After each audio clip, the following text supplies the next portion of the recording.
Aarav. रिवॉन for revenge एक काल्पनिक कथा है। इस कहानी में प्रस्तुत सभी पात्र, घटनाएं और स्थान पूरी तरह से लेखक की कल्पना का परिणाम है, किसी भी वास्तविक घटना, व्यक्ति, जाति, संस्कृति या समाज से जुड़ी हुई नहीं है। इस कहानी का उद्देश्य केवल मनोरंजन और शिक्षा है। हम किसी भी प्रकार की धार्मिक, सांस्कृतिक या सामाजिक भावनाओं को ठेस पहुंचाने का उद्देश्य नहीं रखते हैं।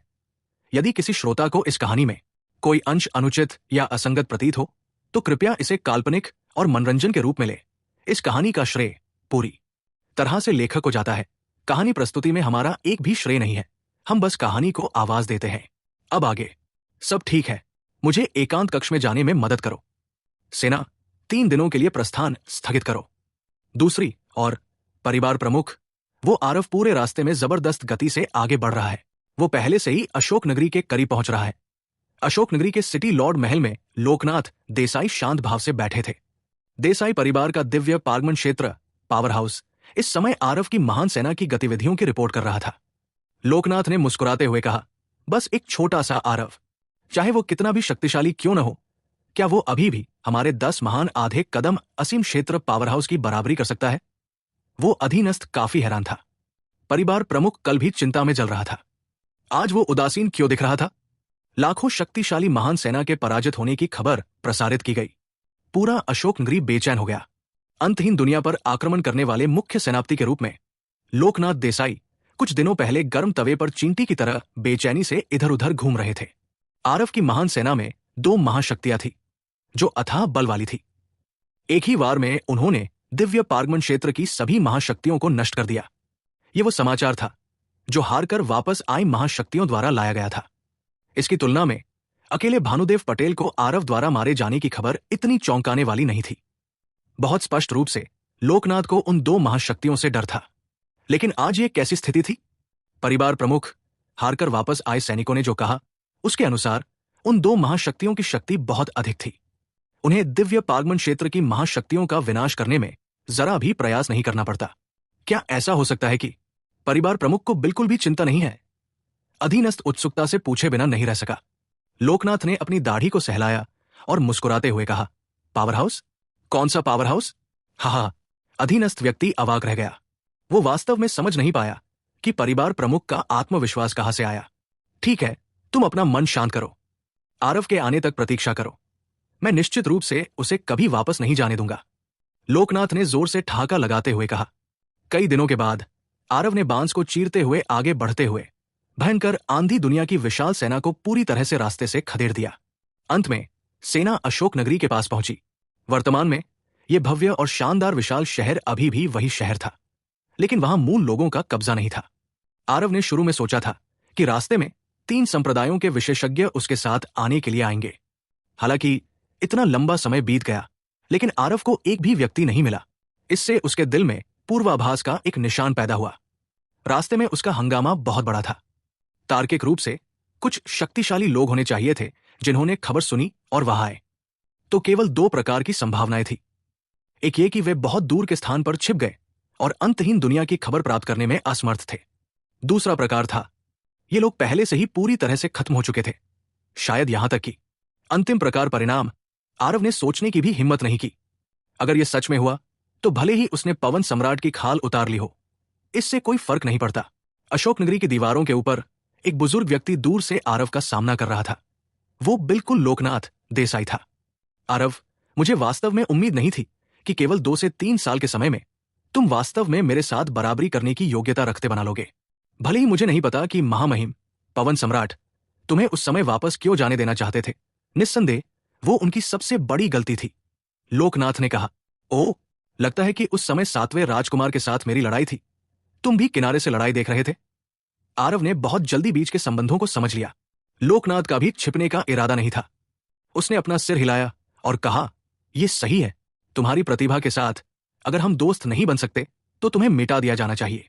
मैंने सोचा था कि महामहिम पवन सम्राट के व्यक्तिगत रूप से बाहर आने के कारण आप निश्चित रूप से मर चुके होंगे। कौन जानता था कि बाद में वास्तव में यह खबर फैल गई कि आप जीवित बच गए, जिससे मैं काफी आश्चर्यचकित हो गया। आरव ने ठंडी मुस्कान के साथ कहा, ऐसा नहीं है कि पवन सम्राट ऐसा नहीं करना चाहते थे, लेकिन वे ऐसा नहीं कर सके। हालांकि जब तक मैं आप सभी का ख्याल नहीं रख लेता, तब तक प्रतीक्षा करें। मैं स्वाभाविक रूप से जाकर उनसे ये हिसाब चुकता करूंगा। लोकनाथ ने हंसते हुए कहा, हूँ, इस समय क्या आप अभी भी बाघ की महिमा को ग्रहण करना चाहते हैं? आपके प्राकृतिक प्रतिभा बहुत अच्छे हैं, लेकिन आपका साधना क्षेत्र अभी भी थोड़ा कम है। क्या आपको लगता है कि आप अकेले ही पूरे भयंकर आंधी दुनिया का मुकाबला कर सकते हैं? आरव अचंभित हो गए और कुछ हद तक हैरान होकर बोले, बाघ की महिमा को ग्रहण करना? लोकनाथ ने इसे केवल आरव की मूर्खता के रूप में लिया और मुस्कुराते हुए कहा, आपके साथ जो दो शक्तिशाली विशेषज्ञ हैं, वे पहले से ही आसपास नहीं हैं। बस आप जैसे लोग एक शिखर नवी स्तर सोल सागर क्षेत्र उग्र ज्वार को पलटना चाहते हैं। हीरो बनना इतना आसान नहीं है। यह सुनकर आरव के चेहरे पर भाव बदल गए और उन्होंने कहा, तो इस बीच अभी भी पवन सम्राट चाले चल रहा था और मैं सोच रहा था, लगता है ये झगड़ा और गहराता जा रहा है। इन कुछ दिनों में आरव को यह अजीब लगा कि कैसे विशाल नेत्री ने दीक्षा को खोज निकाला। उसे नहीं लगा कि वास्तव में इसके पीछे पवन सम्राट देवव्रत का हाथ था। ऐसा लगता है कि वह दीक्षा से डर गया था, इसलिए उसने पहले दिव्य क्षेत्र को सूचित करने का एक तरीका सोचा। दीक्षा की मूनलाइट हेवनली आई बहुत ही स्पष्ट और पहचानने में बहुत आसान थी। भले ही पवन सम्राट ने मूनलाइट हेवनली आई को नहीं पहचाना हो, लेकिन उसके पीछे दिव्य क्षेत्र के लोगों ने निश्चित रूप से पहचान लिया था। इसलिए कई दिन पहले वो तमाशा हुआ था। यह पवन सम्राट वास्तव में अत्यंत घृणित था। लोकनाथ ने मुस्कुराते हुए कहा, सच में युवा बेलगाम है। अपनी वर्तमान ताकत के आधार पर क्या यह संभव है कि आप एक असीम क्षेत्र की विशेषज्ञ से मुकाबला करना चाहते हैं?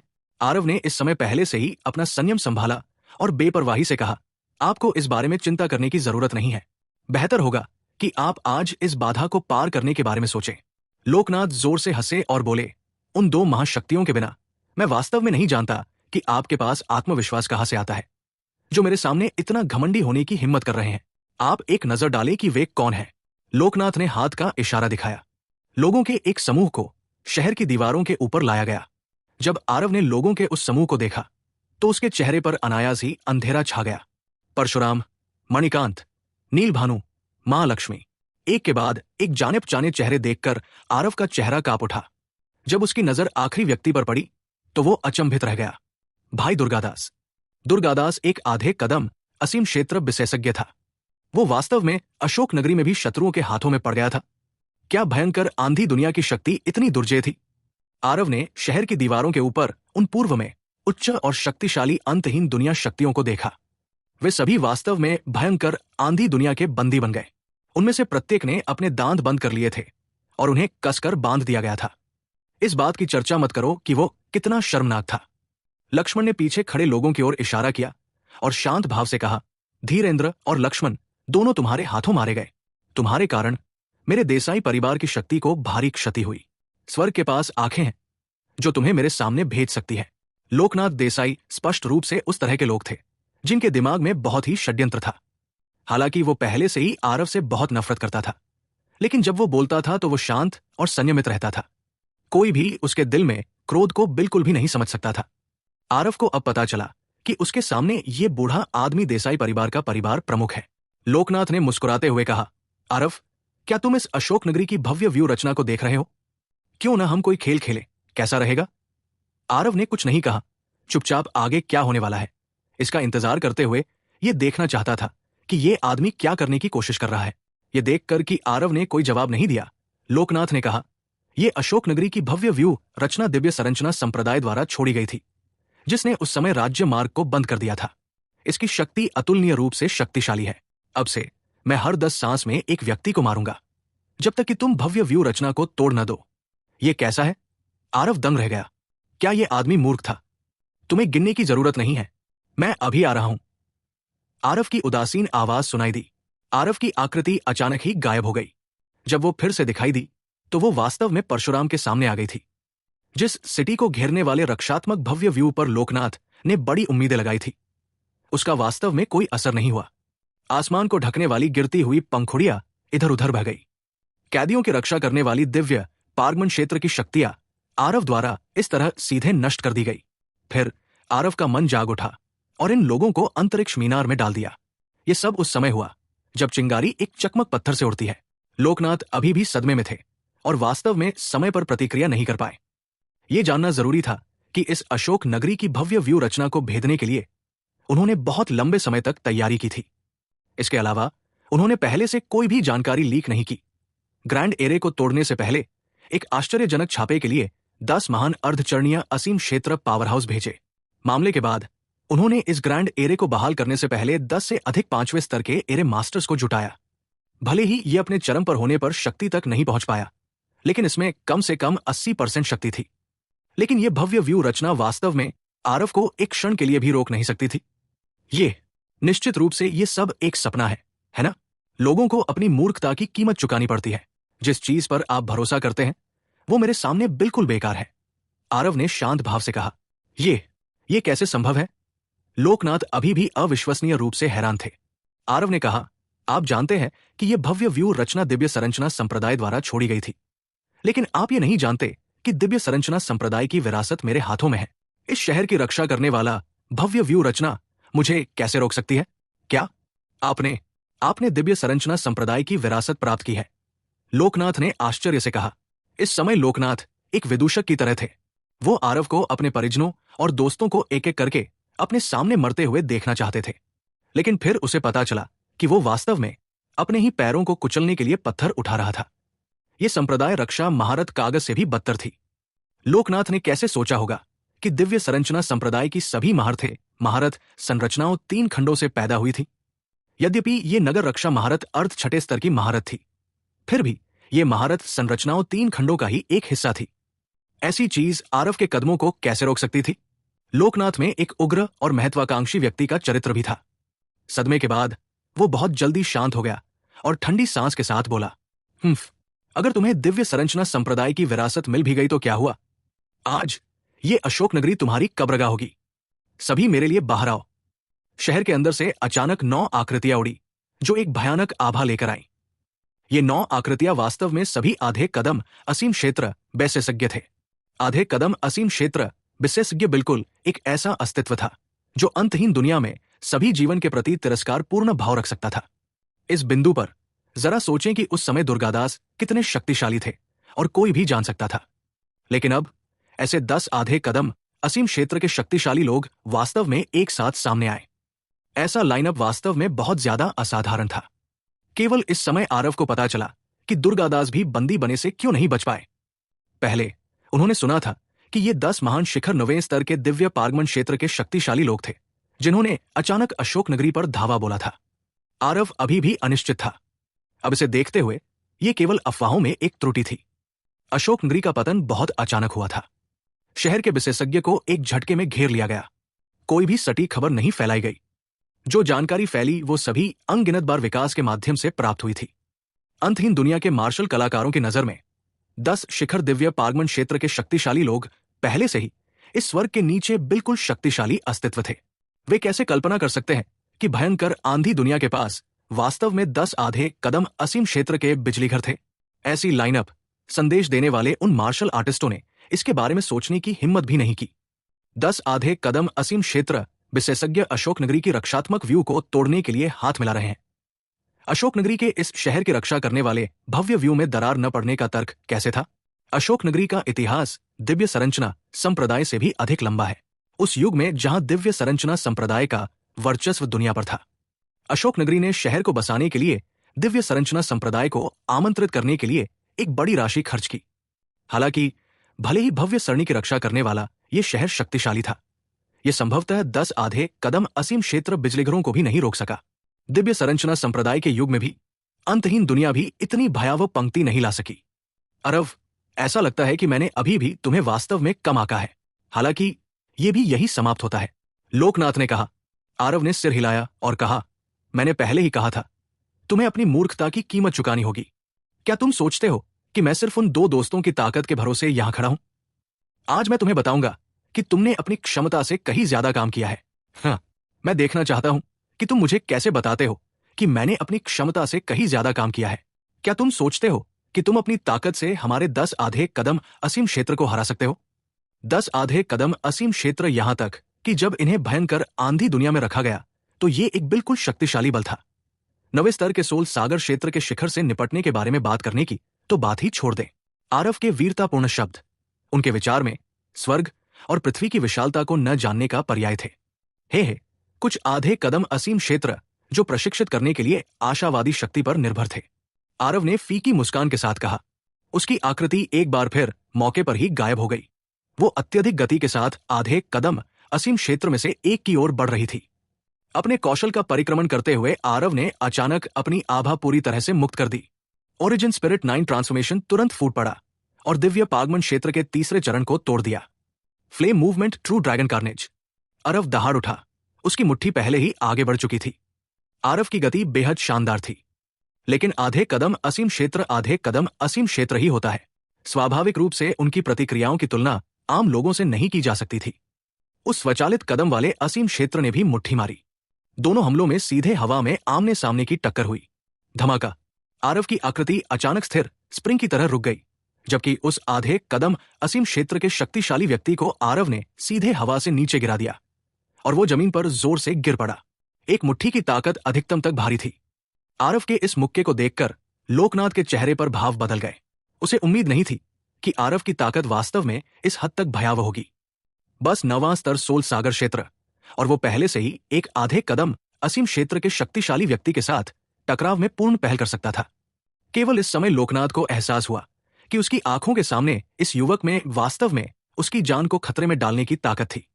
अगर वो अभी उससे सीधे भिड़ता तो परिणाम क्या होता, ये बताना वाकई मुश्किल था। आरव ने लोकनाथ की ओर देखा और शांत भाव से कहा, इन चंद लोगों ने अपनी शक्ति को बलपूर्वक बढ़ावा दिया। केवल सार ऊर्जा ही आधे कदम असीम क्षेत्र के दायरे में पहुंची है। अवधारणाओं की समझ मानक तक पहुंच ही नहीं पाती। ऐसा करने से न केवल दीर्घायु कम होती है, बल्कि इस जीवन काल में उनकी साधना भी यहीं समाप्त हो जाएगी। अगर मैं इस तरह के कचरे को भी नहीं हरा सकता, तो मैं अकेले अंतिम युद्ध में प्रवेश करने का साहस कैसे कर सकता हूं? लोकनाथ की अभिव्यक्ति अनियमित रूप से चमक उठी। उसने वास्तव में नहीं सोचा था कि आरव की शक्ति वास्तव में आधे कदम असीम से भी अधिक शक्तिशाली थी। उसके विचार में आरव अधिक से अधिक 9वें स्तर के दिव्य पागमन क्षेत्र मार्शल कलाकारों से निपटने में सक्षम था। आधे कदम असीम क्षेत्र और 9वें स्तर के दिव्य पागमन क्षेत्र दो पूरी तरह से अलग अवधारणाएं थी। आरव के पहले के शानदार सैन्य कारनामे वेदांत और दीक्षा दो लोगों की ताकत को उधार लेते थे और पूरी तरह से उसकी अपनी असली शक्ति नहीं थी।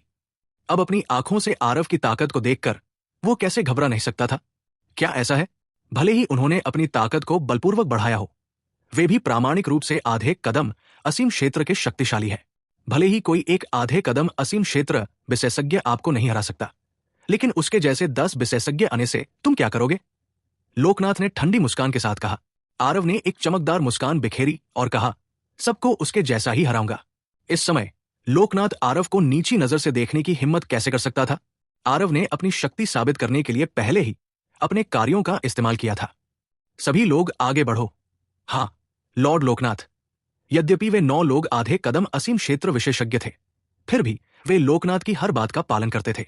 लोकनाथ के आदेश के तहत 9 लोगों ने आरव को अलग अलग दिशाओं से घेर लिया। आरव के भागने के सभी रास्ते बंद कर दिए। बेशक आरव ने कोई हरकत नहीं की। अपनी गति के साथ इन 9 लोगों की कैद से बच निकलना अभी भी बहुत आसान था। यद्यपि ये 9 लोग आधे कदम असीम क्षेत्र में थे, लेकिन गति के मामले में वे आरव की गति तक नहीं पहुंच सकते थे, बल्कि लोकनाथ भी गति में आरव से थोड़ा ही मुकाबला कर सकते थे। बेशक ऐसा इसलिए भी था क्योंकि वे एक आधे कदम असीम क्षेत्र शक्ति थे। साधना क्षेत्र के मामले में वे आरव से एक बड़ा क्षेत्र थे। इस तरह के कचरों में और 9वें स्तर दिव्य पागमन क्षेत्र योद्धियों में क्या अंतर है? आरव ने शांत भाव से कहा। यह केवल उसके शरीर की हरकतों को देखने के लिए था। बिजली की तरह हमला करते हुए आरव की हरकतें अतुलनीय रूप से अजीब थी। पलक झपकते ही उसने 10 से ज्यादा घूंसे बरसाए। 9 महान आधे कदम असीम क्षेत्र को वास्तव में अकेले आरव ने ही पकड़कर पीटा था। आरव का flame movement true dragon carnage अतुलनीय रूप से क्रूर था। प्रत्येक वार में जबरदस्त गति और अपार शक्ति थी। यदि वे 9 महान आधे कदम असीम क्षेत्र पावरहाउस अपनी सार ऊर्जा पर भरोसा नहीं करते, तो वे बहुत पहले ही आरव द्वारा कुचल दिए गए होते। इस तरह की स्थिति को देखते हुए लोकनाथ अभी भी इसे कैसे सहन कर सकते थे? सोवरेन एक्सट्रीम स्वर्ड कला। तलवार निकलते ही एक भयंकर और तीखी तलवार की ऊर्जा सीधे आरव की पीठ की ओर बढ़ी। आरव उस समय 9 महान आधे कदम असीम क्षेत्र के साथ एक भयंकर युद्ध में था, लेकिन लोकनाथ के प्रति लगातार कुछ सतर्कता बरत रहा था। उसके छिपकर हमला करते देख उसने मन ही मन बेशर्मी को कोसा, लेकिन अचानक से अरुणी तलवार निकाली और पलटकर तलवार से वार किया। असंख्य तलवार बरसा। आरव ने बहुत समय से इस चाल का इस्तेमाल नहीं किया था, लेकिन इसका मतलब यह नहीं था कि इस चाल की शक्ति मजबूत नहीं थी। इसके विपरीत उसकी शक्ति में वृद्धि के साथ साथ इस असंख्य तलवार बरसा की शक्ति और भी अधिक शक्तिशाली होती गई। धमाका। ये एक तीव्र टक्कर थी। दोनों हमले वास्तव में बराबरी के थे। अरे, क्या यही आधे कदम असीम क्षेत्र का अभिमान है? पीछे छिपना और कमजोर साधनों का सहारा लेना? आरव ने मजाक उड़ाया। लोकनाथ का चेहरा शहर की दीवार से भी मोटा हो चुका था। यह शब्द सुनकर उसने बेपरवाही से कहा, जीतने वाला राजा बन जाता है और हारने वाला डाकू। जब तक मैं तुम्हें मार डालूंगा तब तक इससे क्या फर्क पड़ता है कि किस तरीके से तुम मारे गए? आरव ने व्यंग्य किया और कहा, सच में खलनायक एक दूसरे के साथ मिलकर काम करते हैं। तुम लोग और पवन सम्राट बिल्कुल सही जोड़ी हो। मैंने सुना है कि तुम्हारा देसाई परिवार पिछली पीढ़ी का पवन सम्राट था। अब नौकर बनना भी बिना किसी संकोच के किया जाता है। लोकनाथ के चेहरे पर उदासी छा गई। आरव के शब्दों ने उसे स्पष्ट रूप से चोट पहुंचाई। देसाई परिवार एक परित्यक्त परिवार था। वो पवन सम्राट की दबंगई का विरोध करने में पूरी तरह असमर्थ था। अगर देसाई परिवार वास्तव में समर्पण न करने का कोई इरादा रखता तो पवन सम्राट निर्दयता से देसाई परिवार के वंश को पूरी तरह से खत्म कर देता। इसलिए लोकनाथ जो कर सकते थे वो ये था कि अगली पीढ़ी को उसकी सर्वोत्तम योग्यता के अनुसार पोषित करें और उसे पवन सम्राट की प्रतियोगिता में विजयी बनाएं तथा पवन सम्राट का पद पुनः प्राप्त करें। कौन जानता था कि जिस लक्ष्मण को उसने बड़ी मेहनत से तैयार किया था वो वास्तव में आरव के हाथों मारा गया। वो घृणा कैसे न करता? बहुत हो गई बकवास। क्या तुम्हें लगता है कि वे 9 वास्तव में उतने ही कमजोर हैं जितना तुम सोच रहे हो? हे, अपनी असली क्षमताएं बाहर निकालो और इस बदमाश को दिखाओ। लोकनाथ अचानक भयानक रूप से मुस्कुराए और बोले। जब उन 9 आधे कदम असीम क्षेत्र विशेषज्ञों ने आदेश प्राप्त किया तो उनके शरीर में रक्त शक्ति अचानक फूट पड़ी। प्रत्येक व्यक्ति अपने शरीर के चारों ओर एक भयावह लाल प्रकाश छोड़ रहा था। वो लाल प्रकाश वास्तव में हवा में एक पूर्ण इकाई बनाने के लिए संघनित हो गया। एक विशाल गेंद के आकार का अवरोध बना जो सीधे आरव को अंदर से घेरे हुए था। घनी रक्त शक्ति बाहर निकल गई जो सीधे आरव की ओर बढ़ रही थी। आरव के चेहरे पर भाव बदल गए। उसने महसूस किया कि उसके शरीर के भीतर सार ऊर्जा का संचार स्थिर हो गया था। हाँ, ब्लड प्रिजन केज का भरपूर आनंद ले। क्या आपको लगता है कि आपकी सार ऊर्जा आपके आदेशों को नहीं सुन रही है? न केवल ये ब्लड प्रिजन केज आसपास की सार ऊर्जा और आपके शरीर के भीतर की सार ऊर्जा के साथ प्रतिध्वनित हो सकता है, बल्कि ये उनकी 9 शक्तियों को भी जबरदस्त रूप से बढ़ा सकता है। उन्हें इस चाल का उपयोग करने के लिए मजबूर करने में सक्षम होने के लिए आप पर्याप्त रूप से गर्व भी कर सकते हैं। लोकनाथ ने एक बड़ी हंसी के साथ कहा। आरव की अभिव्यक्ति काली पड़ गई। उसका आंकड़ा लाल क्षेत्र के इस क्षेत्र से मुक्त होने के लिए आगे बढ़ा। फिर भी उसने अचानक पाया कि उसकी गति वास्तव में नहीं बढ़ सकती है। उनमें से 3 आकृतियां वास्तव में उसकी गति से भी तेज थी, सीधे उसके निकास को बंद कर रही थी। धमाका। आरव ने 3 लोगों के साथ सीधे हमला किया और वास्तव में तब तक मारा गया जब तक कि उसके अंदरूनी हिस्से में उथल पुथल नहीं हो गई। ऐसा लग रहा था कि इन 9 लोगों की ताकत वास्तव में बहुत बढ़ गई थी। ये ब्लड प्रिजन केज वास्तव में अतुलनीय रूप से विचित्र था। आरव ने इसे थोड़ा बहुत महसूस किया। वास्तव में उसने पाया कि आसपास की स्वर्ग और पृथ्वी की सार ऊर्जा के साथ उसका संबंध बहुत कमजोर हो गया है।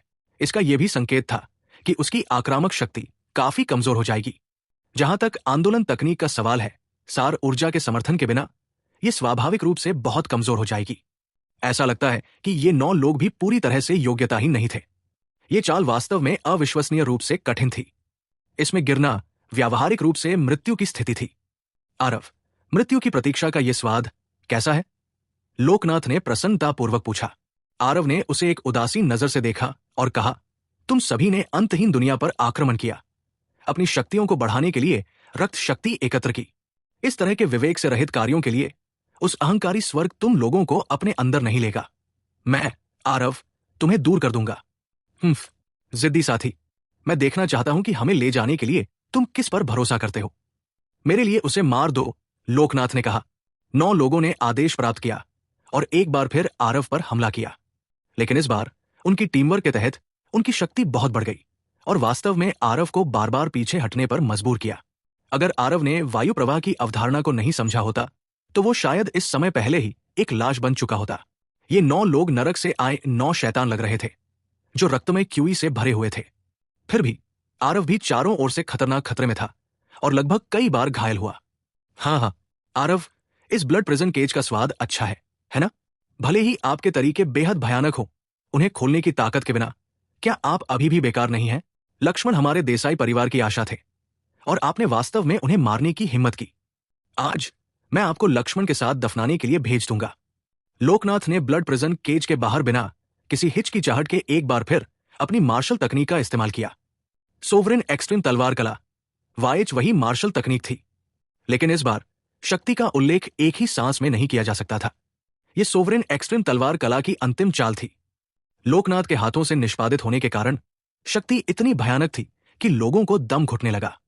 बहते हुए प्रकाश की एक धारा आकाश को चीरती हुई सीधे रक्त कारागार पिंजरे में प्रवेश कर गई। इस तलवार की शक्ति शहर की रक्षा करने वाली भव्य सेना के माध्यम से भी आलोक वे सभी इसे स्पष्ट रूप से महसूस कर सकते थे। आधे कदम असीम क्षेत्र पावरहाउस का पूर्ण शक्ति हमला। शक्ति अकल्पनीय थी। लड़ाई देखने वाले लोगों ने भी पूरे स्थान को कांपते हुए महसूस किया। महामहिम आरव। जब आलोक ने आरव को एक निराशाजनक स्थिति में देखा तो वो अपनी पूरी आवाज में चिल्लाया। वो छलांग लगाई, भव्य सेना में भागना चाहता था। फिर भी ठीक इसी समय ब्लड प्रिजन केज के अंदर अचानक एक बदलाव हुआ। प्रकाश की एक नीली लकीर धीरे धीरे कमजोर से मजबूत हो गई। लाल रंग की रोशनी, जिसने मूल रूप से आरव को चरम सीमा तक दबा दिया था, वास्तव में नीली रोशनी की इस लकीर के नीचे मंद हो गई। दहाड़। एक स्पष्ट ड्रैगन की दहाड़ की आवाज पूरे अशोक नगरी में गूंज उठी। धमाका। एक विशाल नीला ड्रैगन हवा में उड़ गया, जिसने आरव के आसपास के 9 महान आधे कदम असीम क्षेत्र विशेषज्ञों को सीधे मांस के पेस्ट में बदल दिया। लेकिन इन 9 लोगों की मौत इस नीले ड्रैगन को जरा भी नहीं रोक पाई। सभी की चौकस निगाहों के सामने वो नीला ड्रैगन सीधे उस प्रकाश की धारा से टकराया जो आकाश को चीरती हुई फिर आपस में भयंकर रूप से टकरा गई। धमाका। इस पल आसपास का स्थान लगभग विकृत होने लगा। एक बहुत बड़ा आफ्टरशॉक एक गर्जनापूर्ण लहर की तरह फैल गया, जिसने इस दुनिया की सभी आवाजों को रोक दिया। वे भयंकर आंधी दुनिया के मार्शल कलाकार जो थोड़े निकट थे, इस शक्तिशाली झटके से सीधे नष्ट हो गए। यहां तक कि उन्होंने एक भी दुखद चीख भी नहीं निकाली। जबकि मार्शल कलाकार जो थोड़े दूर थे, हवा के झोंकों से पलट गए और उनमें प्रतिरोध करने की ताकत नहीं थी। Crack, crack, crack. अचानक शहर की रक्षा करने वाली भव्य सरणी से कर्कश ध्वनि आई। इन 2 हमलों की टक्कर की शक्ति ने वास्तव में शहर की रक्षा करने वाली भव्य सरणी को भी इंच इंच करके टुकड़े टुकड़े कर दिया। धमाका। आखिरकार शहर की रक्षा करने वाली भव्य सरणी सदमे की लहर के प्रभाव में एक जोरदार धमाके के साथ ढह गई। हजारों वर्षों से चली आ रही शहर की रक्षा करने वाली भव्य सरणी इस तरह धूल में मिल गई। फिर भी इन दोनों हमलों के बीच मुकाबला अभी खत्म नहीं हुआ था। बाद में आरव ने नीले ड्रैगन को छोड़ दिया, लेकिन इस समय इसने लोकनाथ के हमले को पीछे धकेल दिया। अंत में इस लगभग भौतिक नीले ड्रैगन ने लोकनाथ के हमले को पूरी तरह से कुचल दिया। फिर एक दुर्जय शक्ति में लिपटा हुआ वो लोकनाथ की ओर सरपट दौड़ा। लोकनाथ पहले से ही आरव के हमले से बहुत डरे हुए थे। यह हमला बहुत शक्तिशाली था, इतना शक्तिशाली कि इसने उनके दिल में डर पैदा कर दिया। वस्तुतः बिना किसी हिचकिचाहट के लोकनाथ ने मुड़कर भागने लगा। हालांकि उनकी गति नीले ड्रैगन की गति से कैसे मुकाबला कर सकती थी। धमाका। लोकनाथ सीधे नीले ड्रैगन के विशाल सिर से टकरा गए। उन्होंने खांसी के साथ मुंह से खून थूका। उनका शरीर कमजोर होकर गिर गया। 9 महान आधे कदम असीम क्षेत्र मारे जाने के बाद वो भयानक ब्लड प्रिजन केज भी स्वाभाविक रूप से अपने आप ढह गया। आरव की आकृति चली, लोकनाथ के सामने पहुंची। तुम्हारे लिए एक मौका है। मेरे माता पिता का पता बताओ और मैं तुम्हारे लिए सब कुछ आसान कर दूंगा। अपने दिल में किस्मत वाली कोई उम्मीद मत रखो। लोगों को प्रताड़ित करने के मेरे तरीके तुम्हारी कल्पना से कहीं ज्यादा भयानक है, आरव ने शांत भाव से कहा। आरव की वो आवाज सुनकर जो पाताल से आती हुई लग रही थी, लोकनाथ कांप उठे। वो आरव के शब्दों में उस गहरी हत्या की मंशा को समझ सकता था। हालांकि लोकनाथ को पता था कि उसकी मौत निश्चित है, इसलिए उसे आरव की हत्या की मंशा से कोई फर्क नहीं पड़ा। उसने कभी नहीं सोचा था कि आरव इतना शक्तिशाली प्रहार कर सकता है। वो हमला पहले ही असीम क्षेत्र के करीब पहुंच चुका था। अभी अभी लोकनाथ ने स्पष्ट रूप से महसूस किया कि स्वर्गीय दाव में उतार चढ़ाव का निशान था और लगभग स्वर्गीय संकट की बारिश हो रही थी। लोकनाथ ने यह भी महसूस किया कि ऐसा नहीं था कि इस हथेली की शक्ति यही रुक गई थी, बल्कि आरव जानबूझकर दमन कर रहा था। शक्ति और इसे अंतहीन दुनिया की सीमाओं को तोड़ने नहीं देना। अगर यह वास्तव में ऐसा था तो आरव की ताकत बस बहुत भयानक थी। कोई कह सकता है कि वो असीम क्षेत्र के तहत एक अजेय अस्तित्व था। एक सोल सागर क्षेत्र मार्शल कलाकार संभवतः इतनी भयानक मार्शल तकनीक को कैसे उजागर कर सकता है। कुंडलित ड्रैगन भयानक मुट्ठी। वो चाल पहले ठीक वही कुंडलित ड्रैगन भयानक मुट्ठी थी जो आत्मा रैंक ड्रैगन तरंग के साथ जारी की गई थी, जिसे आरव ने हाल ही में समझा था। आरव को यह समझने से पहले ही उसने ये भी उम्मीद नहीं की थी कि आत्मा रैंक कुंडलित ड्रैगन भयानक मुट्ठी वास्तव में इतनी शक्तिशाली होगी। वास्तव में ड्रैगन जाति के लिए दानव जातियों के बीच अग्रणी नस्लीय समूह बनने में सक्षम होना, वे एक साधारण प्रकार के मजबूत नहीं थे। आरव के पास ड्रैगन तरंग की समझ में असाधारण प्रतिभा थी। इस बार सेना के बाहर जाने से ठीक पहले आरव की चोटों के ठीक होने के बाद उसने आखिरकार स्वर्ग रैंक की बेड़ियों को तोड़ दिया, आत्मा रैंक ड्रैगन तरंग प्राप्त की। और आरव को लग रहा था कि यह आत्मा रैंक ड्रैगन तरंग एक वाटरशेड लग रही थी। स्वर्ग रैंक और आत्मा रैंक के बीच अमर और नश्वर के बीच विभाजन प्रतीत होता था। असमानता बहुत बड़ी थी। इससे पहले आरव ने वास्तव में जानबूझकर ड्रैगन तरंग की शक्ति को दबा दिया था, अन्यथा यह वास्तव में स्वर्गीय क्लेश को आकर्षित करेगा। आरव की वर्तमान शक्ति के साथ स्वर्गीय क्लेश को बुलाना मृत्यु की तलाश करने से अलग नहीं था। हाँ, तुम्हें बताने में क्या हर्ज है। तुम्हारे माता पिता को पहले ही सेंट्रल कैपिटल भेज दिया गया है। अगर तुम्हें क्षमता है तो भयंकर आंधी दुनिया में जाकर उन्हें वापस बचाओ, लोकनाथ ने खून से लथपथ मुंह से कहा। आरव के चेहरे पर उदासी छा गई। लगता है कि पवन सम्राट को बहुत पहले ही अंदाजा हो गया था कि मैं इतनी आसानी से नहीं मरूंगा और वो मेरे माता पिता का इस्तेमाल करके मुझे धमकाना चाहता था। आरव ने गंभीरता से कहा, पवन सम्राट उतना सरल नहीं है जितना तुम सोच रहे हो। इसके अलावा तुम्हारे माता पिता उसके हाथों में हैं, तो तुम उसके मुकाबले में बिल्कुल नहीं हो। हाँ, मुझे पता है कि तुम जरूर जाओगे और अपने माता पिता को बचाने के लिए।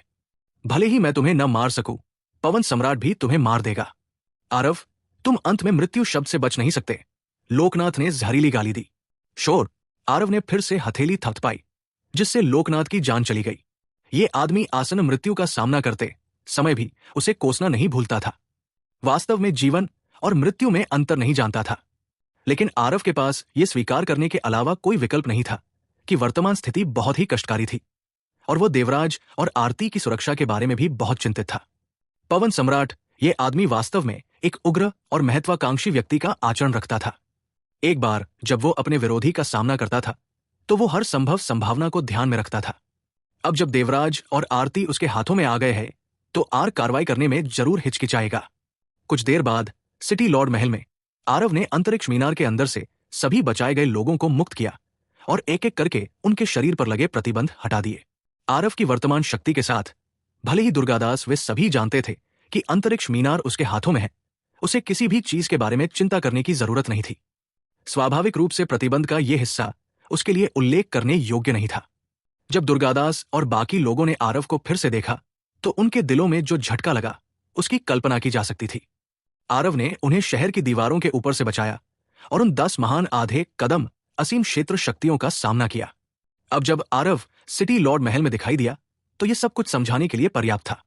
आरव ने वास्तव में अपनी ताकत पर भरोसा किया और 10 महान आधे कदम असीम क्षेत्र शक्तियों पर विजय प्राप्त की। इस तरह की लड़ाई का परिणाम वास्तव में बहुत ही आश्चर्यजनक था।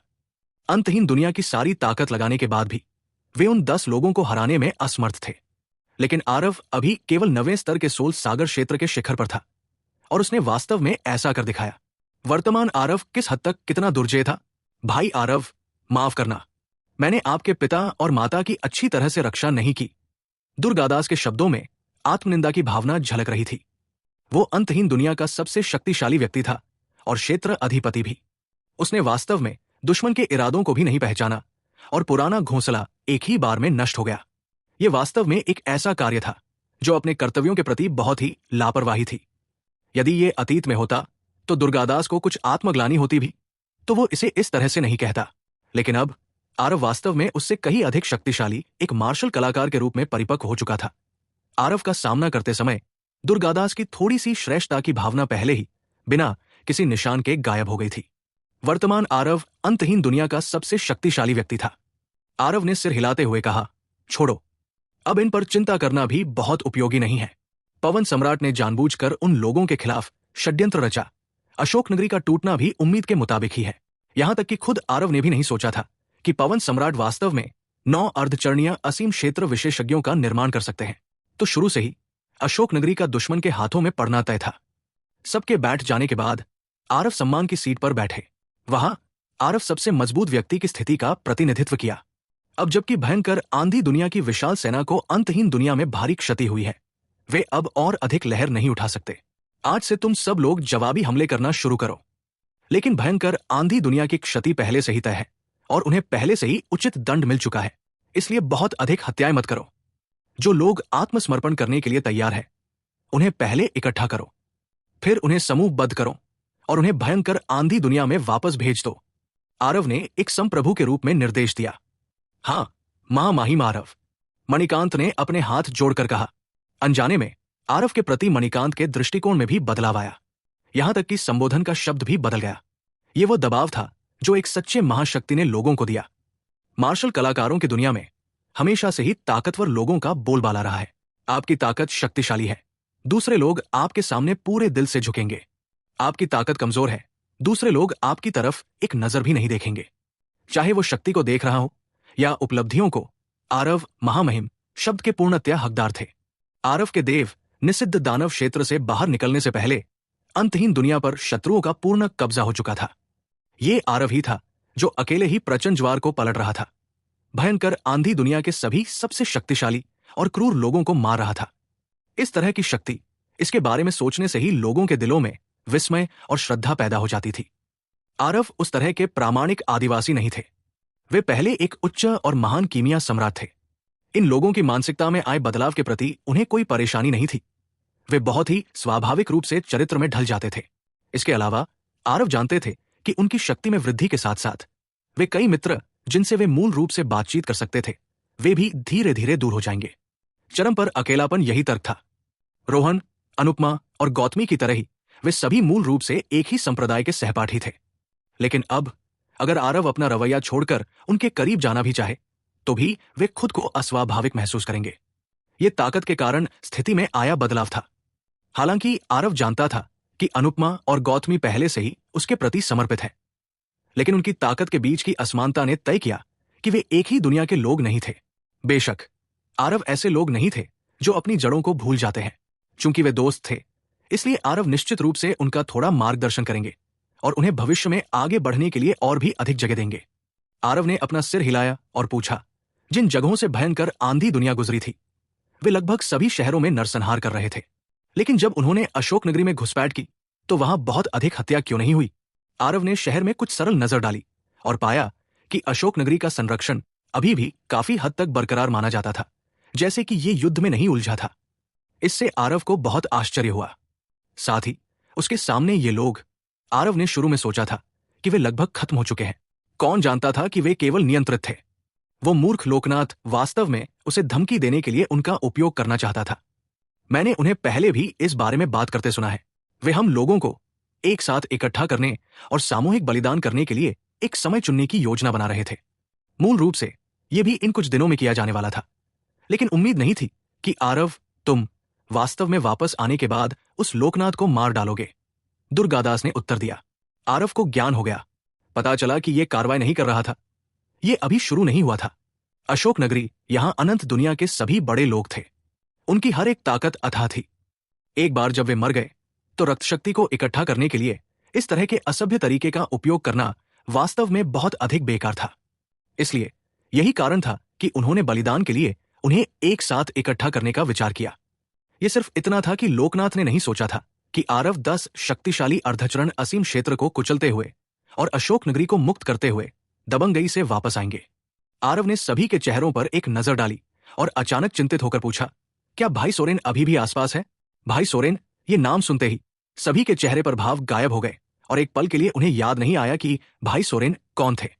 फिर भी परशुराम ही सबसे पहले होश में आए और जल्दी से कहा, सोरेन ठीक है। सोल सागर क्षेत्र के मार्शल कलाकारों को उन्होंने शहर के पूर्व में काल कोठरी में कैद कर लिया था। परशुराम के शब्दों को सुनने के बाद ही आरव का लटका हुआ हृदय वापस अपने मूल स्थान पर आ गया। सोरेन पिता के उद्धार करता था। आरव पर उनका बहुत बड़ा एहसान था। अगर वो मर जाता तो वो बहुत दुखी होता। परशुराम की बातें सुनने के बाद ही सबको पता चला कि ये सोरेन महज एक सोल सागर क्षेत्र का मार्शल आर्टिस्ट था, लेकिन हर कोई ईर्ष्या से बच नहीं सका। ये सोरेन वास्तव में उनका नया महामहिम आरव की कृपा प्राप्त कर सकता था। इसके बाद आरव खुद शहर पूर्व की काल कोठरी में गया और सोरेन को रिहा किया और उसके शरीर पर लगे प्रतिबंध हटा दिए। जब सोरेन को आरव की वर्तमान स्थिति और ताकत का पता चला, लेकिन उसने खुद को नीचे गिराकर उसे व्यक्तिगत रूप से काल कोठरी से बाहर निकाला, तो वो बहुत दुखी हुआ। बाद में ये अंतराल भगवान जाने किसने लीक किया और स्वीकृति के साथ आगे बढ़ा। महामहिम आरव की उच्च नैतिकता बादलों तक पहुंच गई और वे पुराने दोस्तों को नहीं भूले। इससे आरव पर मानवता की एक झलक दिखाई दी, जिसे बाद में देवता बना दिया गया। इस लड़ाई के बाद आरव धीरे धीरे अंतहीन दुनिया की वेदी के शीर्ष पर आकृति बन गया। उनकी प्रसिद्धि उस समय के दिव्य संरचना संप्रदाय से भी अधिक थी। जबकि दिव्य संरचना संप्रदाय ने अंतहीन दुनिया की शांति की रक्षा के लिए पूरे संप्रदाय की ताकत का बलिदान दिया, ये मार्मिक था और एक गीत के योग्य। आरव ने बेईमानी और सड़े हुए को दुर्लभ और अलौकिक में बदल दिया, अपनी ताकत से भयंकर आंधी दुनिया को पूरी तरह से कुचल दिया। ऐसी उपलब्धि अभूतपूर्व एवं अप्राप्य कही जा सकती है। अशोकनगरी के महान युद्ध को देखने वाले लोग, विशेष करके जिन लोगों ने उस भयानक ड्रैगन हमले को देखे थे, उन मार्शल कलाकारों ने आरव को एक युद्ध उपाधि दी, जिसका नाम था महामहिम दिव्य ड्रैगन। आरव के दिव्य क्षेत्र में चढ़ने के बाद महामहिम दिव्य ड्रैगन आरव की स्मृति में अंतहीन दुनिया के मार्शल कलाकारों ने अनायास ही अशोकनगरी में आरव का एक स्मारक बना दिया। तब से लेकर अब तक अनंत दुनिया में आरव का नाम महामहिम दिव्य ड्रैगन 10,000 वर्षों तक प्रचलित रहा। उनकी ये उपलब्धि आने वाली पीढ़ियों के लिए लोगों के मन में अंकित हो गई। बेशक ये सब बात की बातें थी। वर्तमान में आरव ने सोरेन को बचाने के बाद उसे औषधीय गोलियों का एक बड़ा जत्था दिया, जो उसे दिव्य पागमन क्षेत्र में चरमोत्कर्ष तक ले जाने के लिए पर्याप्त थी। इसके बाद आरव ने लोगों को 10 राज्य संगठन संप्रदाय के शिष्यों की खबर के लिए हर जगह खोज करने का आदेश दिया। उसी समय अंतहीन दुनिया के जवाबी हमले ने भी आधिकारिक रूप से पर्दा उठा दिया, लेकिन इन सबका आरव से पहले से कोई लेना देना नहीं था। सब कुछ ठीक से निर्देश देते हुए और इन मामलों को अधीनस्थों के हाथ पर छोड़ते हुए आरव ने बंद एकांतवास शुरू कर दिया। अंतहीन दुनिया के मामले पहले ही सुलझ चुके थे, लेकिन भयंकर आंधी विश्व के मामले अभी खत्म नहीं हुए थे। पवन सम्राट को नष्ट नहीं करने पर भयंकर आंधी दुनिया और अंतहीन दुनिया को कभी शांति नहीं मिलेगी। भयंकर आंधी दुनिया में जाने से पहले आरव को दिव्य पागमन क्षेत्र से गुजरना होगा। क्या इसका मतलब आरव उसकी माता पिता के बारे में चिंतित नहीं था? बेशक वह था। वो ये भी जानता था पवन सम्राट उसके लिए उसकी माता पिता को पकड़ा है, इसलिए उसकी जाने तक वो उन्हें कुछ नहीं करेगा। अशोकनगरी से 1000 मील दूर एक विशाल मैदान पर 10 से अधिक मार्शल कलाकार पूरी तरह से युद्ध की मुद्रा में प्रतीक्षा कर रहे थे। दुर्गादास, नीलभानु, मणिकांत इत्यादि अंतहीन दुनिया के ये शीर्षस्थ शक्तिपुंज इस समय एक युवक की रक्षा के लिए खड़े थे। आरव की आंखें कसकर बंद थी, अपनी आत्मा को शांत कर रहे थे और अपने मन को एकाग्र कर रहे थे। इस समय वे आगे बढ़ने से पहले अंतिम तैयारियां कर रहे थे। आरव के चेहरे पर एक शांत भाव था। वो उस स्वर्गीय संकट का सामना कर रहा था जो बहुत ही उदासीनता से आने वाली थी। हालांकि दुर्गादास और बाकी सभी के चेहरे पर गंभीरता थी, मानो वे ही इस विपत्ति से पार हो रहे हों। युद्ध अभी समाप्त नहीं हुआ था। आरव अंतहीन दुनिया की सबसे बड़ी आशा थी। कोई दुर्घटना नहीं होनी चाहिए। दरार। अचानक एक बिजली की गड़गड़ाहट गूंजी। हजारों मील तक बादलों के बिना जो आकाश पहले साफ था, वास्तव में उसके ऊपर काले बादल छाने लगे। ये हलचल देखकर दुर्गादास और साथियों के चेहरे बदल गए। आरव यहां केवल दिव्य पागमन क्षेत्र में प्रवेश कर रहा है, इतना बड़ा कोलाहल क्यों होगा? भले ही वो स्वर्गीय क्लेश अभी पूरी तरह से बना नहीं है, लेकिन इस तमाशे को देखकर लगता है कि ये अन्य लोगों की तुलना में कहीं अधिक शक्तिशाली है, जो असीम क्षेत्र के स्वर्गीय क्लेश को पार कर रहे हैं। कोई आश्चर्य नहीं कि आरव के पास सोल सागर क्षेत्र में इतनी भयानक शक्ति थी। जब वो स्वर्गीय क्लेश को पार कर रहा था तो उसका स्वर्गीय क्लेश बहुत ही भयानक था। आरव द्वारा क्लेश को पार करने का कोलाहल स्वाभाविक रूप से अतुलनीय रूप से भयानक था। यदि ऐसा नहीं होता तो वो उस समय स्वर्गीय क्लेश पर भरोसा कैसे कर सकता था, ताकि तीसरे स्तर के दिव्य पागमन क्षेत्र के धीरेन्द्र को 2 छोटे क्षेत्रों में नष्ट कर सके। लेकिन आरव के विचार में इस बार स्वर्गीय क्लेश पिछली बार की तुलना में थोड़ा कमजोर था। आखिरकार पिछली बार वो निचले 3 लोकों की महान दहलीज को तोड़ रहा था। स्वर्गीय दांव की बाधा उसके लिए इस बार की तुलना में बहुत अधिक थी। मध्य 3 लोकों से ऊपरी 3 लोकों में प्रवेश करते समय भी ऐसी बात होने वाली थी। इस बिंदु पर आरव मानसिक रूप से बहुत पहले से तैयार था। स्वर्गीय दांव की बेड़ियों को तोड़ने से इस तरह की उन्नति जीवन में एक बार की व्यापक छलांग थी। स्वर्गीय दांव की निर्दयी मार सहना निश्चित था और आरव की ताकत सामान्य मार्शल कलाकारों की तुलना में बहुत अधिक थी। उसे जो बाधा मिली वो निश्चित रूप से सामान्य लोगों की तुलना में बहुत अधिक होगी। धमाका, धमाका, धमाका। उन्मत्त बिजली के साथ जंगली नृत्य में उतरे। जिस स्थान पर आरव था उस पर हिंसक रूप से बमबारी की। फिर भी आरव के स्थान पर सार ऊर्जा का उतार चढ़ाव एक अंश भी नहीं था। हिस, आरव वास्तव में अपने भौतिक शरीर का उपयोग स्वर्गीय क्लेश का बलपूर्वक सामना करने के लिए कर रहा है। नहीं, रुको। वो अपने उग्र शरीर को शांत करने के लिए स्वर्गीय क्लेश का उपयोग कर रहा है। दुर्गादास ने यह दृश्य देखकर बड़बड़ाया। जिस तरह से आरव ने क्लेशों को पार किया, उसका उस पर बहुत बड़ा प्रभाव पड़ा। उसने पहले कभी नहीं सोचा था कि क्लेशों को पार करना वास्तव में इस तरह से किया जा सकता है। स्वर्गीय क्लेश के पहले दौर में आरव वास्तव में सार ऊर्जा का उपयोग करने की भी जहमत नहीं उठा सकता था। उन उन्मत्त बिजली के सांपों के बीच आरव एक छोटी नाव प्रतीत होता था, लेकिन यह छोटी नाव मानो समुद्र की सतह पर कील से ठूंकी हुई थी। 1 इंच भी नहीं ली। नीली बैंगनी बिजली में धीरे धीरे नीली रोशनी की एक लकीर चमक उठी। आरव की त्वचा पर नीले ड्रैगन स्केल की परतें वास्तव में हल्के से जन्मी। बिजली का क्लेश और भी मजबूत होता जा रहा था, लेकिन आरव को लगा कि यह लगातार कमजोर होता जा रहा है। उसके शरीर पर बमबारी वास्तव में कम और कम होती जा रही थी। टस्क ड्रैगन जाति के भौतिक शरीर की शक्ति वास्तव में असाधारण है। मुझे आश्चर्य है कि अगर मैं इसे मजबूत करता रहूं तो मेरा यह मांसल शरीर किस हद तक पहुंच सकता है। स्वर्गीय क्लेश में आरव ने प्रशंसा से सांस ली। बहुत जल्द स्वर्गीय क्लेश का पहला दौर बीत गया। आरव पूरी तरह से सुरक्षित था। यह दृश्य दुर्गादास और बाकी लोगों को बहुत देर तक अवाक कर गया। वे कुछ समय के लिए आज यहां आने के अपने मिशन को भी भूल गए। ऐसे भयानक स्वर्गीय क्लेश के तहत वास्तव में ऐसे लोग थे जो पूरी तरह से सुरक्षित हो सकते थे। आरव, यह आदमी वास्तव में एक संकी था। यह वो विचार था जो बिना किसी पूर्व परामर्श के सभी के मन में था। उस दिन जब आरव ने 10 महान आधे कदम असीम क्षेत्र शक्तियों को मार डाला, तो उन्हें आरव ने अंतरिक्ष मीनार में डाल दिया और आरव ने बिल्कुल भी कार्रवाई नहीं की। आरव की शक्ति की तो वे केवल कल्पना ही कर सकते थे, लेकिन आज आरव ने क्लेश को पार करते हुए अंततः अपनी आंखों से आरव की उस आत्मा को झकझोर देने वाली शक्ति को देखा। खासकर दुर्गादास, वो क्लेश को पार करके स्वर्गारोहण करने से बहुत दूर नहीं था। स्वर्गीय क्लेश की शक्ति के बारे में उसे अपने नियंत्रण से परे शक्तियों का हल्का सा आभास भी हुआ। उसने खुद को आका कि ऐसे स्वर्गीय क्लेश के तहत भले ही वो इसे पार करने में सक्षम था, लेकिन आरव की तरह हल्के फुल्के ढंग से ऐसा करना बहुत कठिन था। बहुत जल्द दूसरा दौर, तीसरा दौर, चौथा दौर, स्वर्गीय क्लेश की प्रत्येक लहर पिछले से भी भयंकर थी, लेकिन आरव ने उन सभी को बहुत आसानी से पार कर लिया। जब यह 5वें दौर में पहुंचा तो तय समय के अनुसार दोहरे रंग की बिजली का संकट आया। शक्ति और आत्मा का दोहरा संकट। फुफकार, हृदय को झकझोर देने वाला वह दृश्य देखकर दुर्गादास ने ठंडी सांस ली। दुर्गादास ने एक बार फिर आरव की शक्ति का गहरा अनुभव किया। इस समय दोहरे रंग की बिजली का संकट उस समय की तुलना में कहीं अधिक शक्तिशाली था जब आरव सोल सागर क्षेत्र में प्रवेश कर रहा था, लेकिन इस प्रमुख सीमा में आरव की वृद्धि और भी अधिक थी। उस समय जिस दोहरे रंग की बिजली के संकट ने आरव को बुरी तरह घायल कर दिया था, वो इस समय उसे बहुत अधिक परेशानी में नहीं लाया। उसने उस काले मोती का उपयोग भी नहीं किया। स्वर्गीय संकट समाप्त हो गया। आकाश ने फिर से स्पष्टता बहाल कर दी। तुम लोग देखो, वो क्या है? अचानक किसी ने चीख मारी, मानो उसने कुछ अकल्पनीय देखा हो।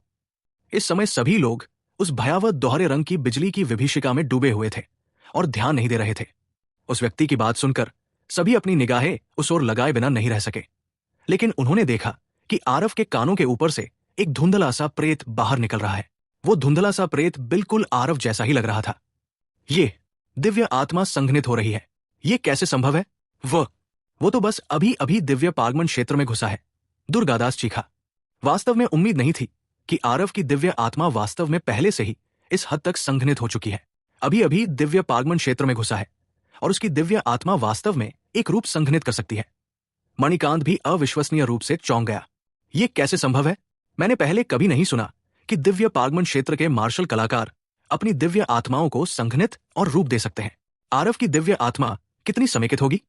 मैं, नील भानु ने दुर्गादास को विस्मय में कहा। इसमें कोई आश्चर्य नहीं कि पहले जब वो आत्मिक क्लेश को पार कर रहा था तो वो इतना शांत था। इतनी समेकित दिव्य आत्मा आत्मिक क्लेश की इतनी डिग्री उसे कैसे हिला सकती है? दुर्गादास ने कहा। सभी ने देखा कि आरव के ऊपर संघनित आरव रूपी प्रेत एक नवजात शिशु था। इस दुनिया के प्रति जिज्ञासा से भरा हुआ, हवा में विचरण करता हुआ, बाधाओं से अतुलनीय रूप से मुक्त। तथाकथित दिव्य पागमन क्षेत्र यह था कि मार्शल कलाकार की दिव्य आत्मा दुनिया भर में घूमने और स्वर्ग और पृथ्वी के और भी करीब होने में सक्षम थी। केवल इस तरह से वे और भी अधिक शक्तिशाली स्वर्ग और पृथ्वी सार ऊर्जा को इकट्ठा करने में सक्षम थे। लेकिन साधारण दिव्य पागमन क्षेत्र मार्शल कलाकारों के लिए दिव्य आत्मा एक अमूर्त चीज थी। भले ही वो भौतिक शरीर से अलग हो जाएं और दुनिया में घूम सके, लेकिन ये लंबे समय तक टिकने में भी असमर्थ था। लेकिन आरव की दिव्य आत्मा वास्तव में पहले से ही आकार लेने के लिए संघनित थी। ये साधारण की तुलना में बहुत अधिक शक्तिशाली था। मध्य 3 क्षेत्र मार्शल कलाकारों ने जिस चीज पर जोर दिया वह दिव्य आत्मा थी। दिव्य आत्मा जितनी अधिक समेकित थी, स्वर्ग और पृथ्वी सार ऊर्जा के साथ आत्मीयता उतनी ही मजबूत थी। भले ही वे दिव्य पारगमन क्षेत्र मार्शल कलाकार थे, वे शायद नहीं थे दिव्य आत्मा को संघनित करके आकार लेने की सीमा तक विकसित करने में सक्षम। लेकिन आरव अभी दिव्य पारगमन क्षेत्र में प्रवेश कर चुके थे और उन्होंने वास्तव में ये पहले ही कर लिया था। यह भी कोई आश्चर्य की बात नहीं थी कि जब दुर्गादास ने यह दृश्य देखा तो यह किसी भूत को देखने जैसा था। ऐसा नहीं है कि उनके अनुभव कम थे, यह सच था कि इस तरह की स्थिति बहुत दुर्लभ थी। उन्होंने इसके बारे में पहले कभी नहीं सुना था। आरव की दिव्य आत्मा कुछ देर तक हवा में इधर उधर घूमती रही। केवल जब वो थकी हुई लग रही थी तब वो आरव के शरीर में वापस लौटी। केवल इस समय आरव ने धीरे से दोनों आंखें खोली। उसके मुंह के कोनों से मुस्कान की एक झलक दिखाई देने से खुद को नहीं रोक पाए। दिव्य आत्मा के शरीर छोड़ने की भावना उसे इसका अनुभव किए हुए बहुत समय हो चुका था। स्वर्गीय आकाश पर्वत क्रोध, वो स्थान जहां अतीत में स्वर्गीय आकाश संप्रदाय था और जो आज बेंगनी महल संप्रदाय का स्थान हो चुका था। बेंगनी महल संप्रदाय के संप्रदाय गुरु ऋषिकेश इन 2 वर्षों में सफलता के शिखर पर सवार कहे जा सकते हैं। बेंगनी महल संप्रदाय ने कई पीढ़ियों तक धैर्यपूर्वक सहन किया। उनकी पीढ़ी में वे अंततः शक्तिशाली पवन सम्राट का स्वागत करने में सक्षम थे। ऋषिकेश को पवन सम्राट द्वारा काफी पुरस्कृत किया गया क्योंकि उन्होंने बहुत बड़ा योगदान दिया था। इन 2 से 3 वर्षों के समय में उन्होंने पवन सम्राट के पुरस्कारों का उपयोग लगातार 2 छोटे क्षेत्रों में सफलता प्राप्त करने के लिए किया। वो पहले से ही एक कदम दिव्य पारगमन क्षेत्र पावर हाउस था। इसके अलावा पवन सम्राट द्वारा पुरस्कृत औषधीय गोलियों में दिव्य पारगमन क्षेत्र में उसे तोड़ने में मदद करने के लिए औषधीय गोलियां भी थी। ऋषिकेश ने कभी सपने में भी नहीं सोचा होगा कि वो अपने बचे हुए वर्षों में दिव्य पारगमन क्षेत्र में प्रवेश करने में सक्षम था। दिव्य पारगमन क्षेत्र अंतहीन दुनिया में ये लोगों का सबसे शिखर समूह था, यहां तक कि उत्तरी डोमेन में रखे जाने पर भी ये एक संप्रदाय स्थापित करने के लिए पर्याप्त था। लेकिन ऋषिकेश के मन में स्वाभाविक रूप से उत्तरी डोमेन के बारे में कोई विचार नहीं था। लोकनाथ देसाई के उत्तरी डोमेन में चले जाने के बाद इस दक्षिणी डोमेन के मामलों को प्रबंधित करना उनके ऊपर था। श्यामनगर राज्य के वे लोग, अभिवादन कैसा है? ऋषिकेश ने नीचे एक बुजुर्ग से पूछा। उस बुजुर्ग ने कहा, संप्रदाय गुरु ने उत्तर दिया। श्यामनगर राज्य के शाही परिवार को पहले ही खत्म करने लोगों को भेज दिया गया है। पुरुषों को अयस्कों की खुदाई करने के लिए खदानों में भेज दिया गया था और महिलाओं को गुलामों के रूप में बेश्यालय में फेंक दिया गया है, जो जीवन भर कभी ठीक नहीं हो पाएंगी। ग्रेट मार्शल अकादमी को सील कर दिया गया भाई, और आरव से संबंध रखने वाले लोगों को श्यामनगर के शाही परिवार के साथ अयस्क खोदने के लिए भेजा गया है। साथ ही उसका परिवार का सुगंधित औषधि मंडप, उसे भी हटा दिया गया। ऋषिकेश के चेहरे पर एक प्रसन्न मुस्कान दिखाई दी और जोर से हंसते हुए कहा, बहुत बढ़िया किया। आरव नामक उस बदमाश ने वास्तव में हमें इतना ठोकर खाने और लगभग अपंग बना दिया। वास्तव में मौत का हकदार है। अब इस लड़के को स्वाभाविक रूप से महामहिम लोकनाथ से निपटना होगा। हम अंदर हाथ नहीं डाल सकते, लेकिन रिश्तेदारों के उस समूह का मनोरंजन कर सकते हैं और उसके दोस्तों का और भी ठीक से। बुजुर्ग स्वाभाविक रूप से ऋषिकेश के दिल में क्रोध के बारे में जानते थे। बंगनी महल समूह ने हजारों वर्षों तक धैर्यपूर्वक सहन किया। एक दिन में विस्फोट होने पर उन्होंने मूल रूप से सोचा कि वे दक्षिणी डोमेन को एकीकृत कर सकते हैं। कौन जानता था कि उस समय आरव नामक ये बदमाश वास्तव में बाहर आ जाएगा और बंगनी महल समूह को भारी नुकसान पहुंचाएगा और पवन सम्राट की मूल व्यवस्था को भी बाधित करेगा। उस समय ऋषिकेश अपने दिल में भयभीत था और कांप रहा था। हर दिन वो ठीक से सो भी नहीं पाता था। डरता था कि पवन सम्राट उसे गुस्से में मार देगा। लेकिन कौन जानता था कि न केवल पवन सम्राट ने उसे नहीं मारा, बल्कि उसने उसे दक्षिणी डोमेन से संबंधित सभी मामलों का प्रभारी बना दिया। हालांकि भले ही मामला बीत गया था, ऋषिकेश के दिल में क्रोध नहीं गया था। कुछ समय पहले ऋषिकेश ने आखिरकार दक्षिणी डोमेन में सभी चीजों को ठीक कर दिया। तुरंत उन्होंने श्यामनगर राज्य की ओर भाला तान दिया, जिसका आरव के साथ रिश्ते उथले नहीं थे। लगता है तुम बहुत खुशी से हंस रहे हो। ऋषिकेश अभी खुद से ही हंस रहा था कि अचानक बड़े हॉल में एक आवाज सुनाई दी। ऋषिकेश के हावभाव बदल गए और उसने ठंडी आवाज में कहा, कौन रहस्यमय होने का नाटक कर रहा है? अगर तुम्हें क्षमता है तो अपना असली चेहरा दिखाओ। ऋषिकेश को इस समय अपने दिल में बहुत बड़ा झटका लगा। वास्तव में कोई ऐसा व्यक्ति था जो बंगनी महल के मुख्य हॉल में बिना आवाज के प्रवेश कर सकता था, और पूरे संप्रदाय में से एक भी व्यक्ति को इसकी जानकारी नहीं थी, जिसमें वह भी शामिल था। दक्षिणी क्षेत्र में ऐसा शक्तिशाली अस्तित्व कब था? सफेद कपड़े पहने एक युवक न तो जल्दबाजी में और न ही धीरे धीरे महान हॉल में चला गया। जब ऋषिकेश ने उसे देखा तो उसके घुटने डर से कमजोर हो गए और वो लगभग अपनी कुर्सी से नीचे गिर गया। ये युवक कोई और नहीं बल्कि उत्तरी क्षेत्र से आया आरव ही था। दक्षिणी क्षेत्र को इतने लंबे समय के लिए छोड़ने के बाद भी आरव श्यामनगर राज्य के बारे में अपने मन को शांत नहीं कर पा रहा था। हालांकि उसके माता पिता पहले ही श्यामनगर राज्य को छोड़ चुके थे, फिर भी आरव के पास श्यामनगर राज्य में देखभाल के योग्य बहुत से लोग बचे हुए थे, जैसे कि दुकानदार कमल, जैसे कि एल्डर सोमेश, मन्नन देव इत्यादि। इस बार उसका दक्षिणी क्षेत्र में लौटना दिव्य संरचना संप्रदाय के खंडहरों के माध्यम से भयंकर आंधी दुनिया में जाने के लिए था। लेकिन जब उसने दक्षिणी डोमेन में पहुंचा, उसने देखा कि श्यामनगर राज्य को पूरी तरह से गिरा दिया गया था। कौन जानता था कि श्यामनगर राज्य वास्तव में पूरी तरह से छीन लिया गया था। प्रबंधक कमल की भयानक मृत्यु हो गई। सुगंधित चिकित्सा मंडप पूरी तरह से भंग हो गया था। एल्डर सोमेश, मन्नन देव और बंसल परिवार सभी को खदानों में खुदाई करने के लिए भेजा गया था। ऋषिकेश की हरकतों ने आरव को पूरी तरह से क्रोधित कर दिया। ऋषिकेश अब दक्षिणी क्षेत्र में एक हाथ से आसमान को कवर कर सकता था। इस तरह की हरकतें करने से स्वाभाविक रूप से कोई संदेह नहीं होता। आरव ने बस थोड़ी पूछताछ की और जान गया कि ये बंगनी महल संप्रदाय की चाल थी। आरव ने एल्डर सोमेश और बाकी लोगों को बचाने के लिए तेजस को भेजा, साथ ही साथ यहां आने के लिए भी। दरअसल आरव एक कदम देरी से आया। जब वो बंगनी महल संप्रदाय में पहुंचा तो मामलों को संभालने वाला एल्डर भी संप्रदाय में वापस आ गया था। इसलिए अभी अभी वो दृश्य था। ऋषिकेश को जिस बात ने चकित किया वो ये था कि 2-3 साल तक न देखने के बाद आरव वास्तव में दिव्य पागमन क्षेत्र की एक शक्तिशाली शक्ति बन चुका था। ऋषिकेश जानता था कि आरव की प्रतिभा स्वर्ग को चुनौती देने वाली थी, लेकिन यह भी नहीं सोचा था कि यह वास्तव में इस हद तक स्वर्ग को चुनौती देने वाली होगी। आरव को देखकर ऋषिकेश ने घुटने टेके और दया की भीख मांगी। आरव, ये सब पवन सम्राट का आदेश है। मैं केवल आदेश का पालन कर रहा हूं। मैं आपसे विनती करता हूं, मुझे मत मारो। आरव ने ऋषिकेश को देखा और अचानक मुस्कुराया और कहा, क्या ऐसा है? मैं बहुत जल्द पवन सम्राट से मिलने जा रहा हूं। क्यों नहीं, मैं तुम्हें उनसे आमने सामने भिड़ाने के लिए ले चलता हूं। आरव को उसका स्पष्टीकरण बिल्कुल भी बर्दाश्त नहीं हुआ। अपनी उंगली से हल्के से इशारा करते हुए हिंसक सार ऊर्जा ने सीधे ऋषिकेश को जकड़ लिया, जबकि बगल वो बुजुर्ग तुरंत अवशेष में विस्फोट हो गया। आरव की आकृति हिली और ऋषिकेश के सामने आ गई।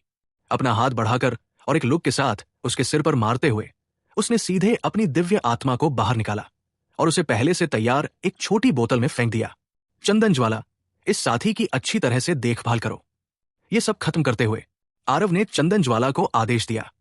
सार अग्नि की एक किरण भी चुपचाप छोटी बोतल के अंदर घुस गई। आरव ने छोटी बोतल को आराम से बंद कर दिया, लेकिन अंदर से शोरगुल की आवाजें आती सुनी। इस तरह की दिव्य आत्मा शोधन विधि अत्यधिक क्रूर थी। ऋषिकेश की दिव्य आत्मा इस छोटी बोतल के अंदर 100 साल तक भी जीवित रह सकती थी। उसे हर समय शरीर को जलाने वाली सार अग्नि की पीड़ा सहनी होगी। अंत में उसे परिष्कृत किया जाएगा, कभी भी पुनर्जन्म नहीं होगा। आरव कभी भी दुश्मनों के प्रति ऐसा व्यवहार नहीं करते, लेकिन इस ऋषिकेश ने उनकी निचली रेखा को छू लिया। कमल की मृत्यु ने उन्हें ऋषिकेश के प्रति गहरी हत्या की मंशा को जन्म दिया। इसके अलावा अंतहीन दुनिया इस तरह की सर्वनाशकारी आपदा को झेल रही थी, जिसका मुख्य अपराधी ऋषिकेश था। भले ही वो सिर्फ एक छोटा पात्र था, लेकिन इस छोटे पात्र ने 2 छोटी दुनियाओं की गति की दिशा बदल दी। पूरे बंगनी महल के प्रति आरव स्पष्ट रूप से नरम दिल नहीं था। सीधे संप्रदाय को खत्म करने का चयन करते हुए बंगनी महल के पूरे समूह को ऊपर से नीचे तक साफ साफ काट डाला। लेकिन आरव को आश्चर्य हुआ कि उसे वास्तव में बंगनी महल के समूह में रजत की आकृति नहीं मिली। आरव के पास इस पर बर्बाद करने के लिए बहुत समय नहीं था। दबाव वाला मुद्दा यह था कि उसे अभी भी भयंकर आंधी दुनिया की ओर जल्दी जाना था। इसलिए वो लंबे समय तक नहीं रुका। कई दिनों के बाद आरव की आकृति दिव्य संरचना के खंडहरों में दिखाई दी। समय बीत गया और परिस्थितियां बदल गई। आरव भी इस जगह पर फिर से आने के लिए अपने दिल में लगातार आहें भर रहा था। उस समय 8 महान संप्रदाय रहस्यवादी क्षेत्र का पता लगाने के लिए आए थे।